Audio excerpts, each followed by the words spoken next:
सुंदरबन के जंगल में चीकू नाम का एक कछुआ रहता था। वो जंगल में सबसे होशियार था। हर सुबह वो नदी से पानी पीने जाता था। टिंगू नाम का एक बंदर भी वहाँ पानी पीने आया करता था।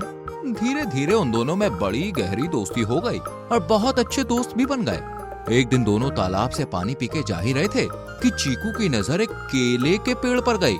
वो टिंगू से बोला, वो देखो टिंकू, उस पेड़ पर केले कितने पके हुए हैं। देख के लग रहा है कि बड़े मीठे होंगे। मेरे मुंह में तो अभी से पानी आ रहा है। टिंगू पेड़ पर चढ़ जाता है और नीचे से चीकू उससे कहता है, हम दोनों इसे आधा आधा बांट लेंगे।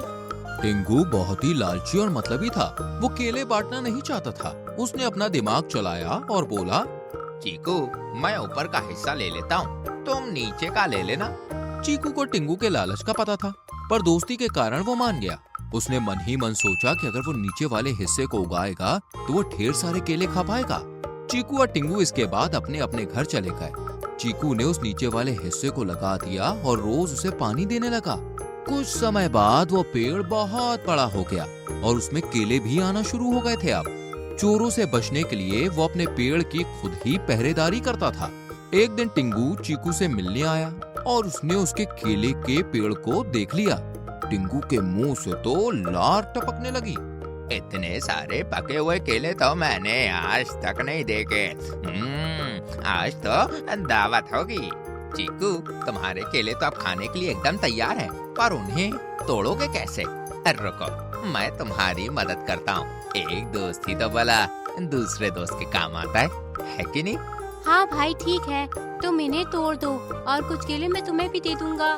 टिंगू पेड़ पर चढ़ गया और देखते ही देखते सारे केले चढ़ कर गया और चीकू तो देखता ही रह गया। उसने टिंगू को सबक सिखाने का फैसला किया। तेरा तो गेम बजाना पड़ेगा। और उसे कमाल की तरकीब सूझी। वो कुछ कांटे ले आया और पेड़ के नीचे बिछा दिए और टिंगू को पेड़ से गिराने के लिए उसने जोर का धक्का मारा। जय महाराष्ट्र। टिंगू नीचे गिरा और उसे कांटे चुभ गए और वो दर्द से चिल्लाने लगा। चीकू को इतने में उसे एक और धक्का मार के वहाँ से भगा दिया। टिंगू जब ठीक हुआ और तालाब से पानी पीने आया तो चीकू ने उसे देखा। मेरे केले खा के कितने मजे से पानी पी रहा है, अभी बताता हूँ तुझे। उसने टिंगू की पूंछ को काट लिया। टिंगू दर्द से उछल पड़ा और गुस्से में बोला, रुक कछुए, अभी तुझे बताता हूँ। चीकू ने भागने की कोशिश की पर टिंगू ने उसे उठा लिया और बोला, तुझे तो मैं आग में फेंक दूंगा कछुए। ऐसा कहकर वो उसे उठाकर ले जाने लगा। रास्ते में चीकू सोचने लगा कि वो अपनी जान कैसे बचाए, तो उसे एक कमाल का आइडिया आया। वो बोला, शुक्रिया टिंगू मुझे आग में फेंकने के लिए। मैं बहुत समय से आग में जाना चाहता था। आग में जाने से मैं बहुत सुंदर हो जाऊंगा। टिंगू ने सोचा कि इसमें तो उसका कोई फायदा नहीं होगा। वो तो उसे दर्द में देखना चाहता था। उसने सोचा कि वो उसे कांटों में फेंक देगा। वो बोला, आग में फेंकना कैंसिल, मैं तुम्हें कांटों में फेंकूंगा। चीकू ने थोड़ा सोचा और फिर बोला, हाँ भाई फेंक दो, मैं तो उसमें जाके एकदम साफ सुथरा हो जाऊंगा। जल्दी चलो, देर मत करो। टिंगू अब सोचने लगा कि अब चीकू को कैसे मारे। उसे याद आया कि कैसे वो एक बार डूबते डूबते बचा था। उसने चीकू को नदी में फेंकने का इरादा किया और उसे बताया, मैं अब तुम्हें नदी में फेंकने जाऊंगा और तुम उसमें डूब जाओगे। चीकू ने अपना दिमाग लगाया और बोला, नहीं नहीं, मुझे पानी में मत फेंको, मैं डूब जाऊंगा। मुझे बड़ी तकलीफ होगी टिंगू।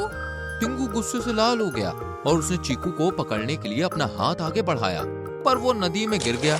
उसे तैरना नहीं आता था, वो पानी में डूब गया। इस कहानी से हमें सीख मिलती है कि बुद्धि बल से बेहतर है और हमें बुरे वक्त में बुद्धि का प्रयोग करना चाहिए, न कि बल का। फन टीवी को लाइक करो, शेयर करो, सब्सक्राइब करो।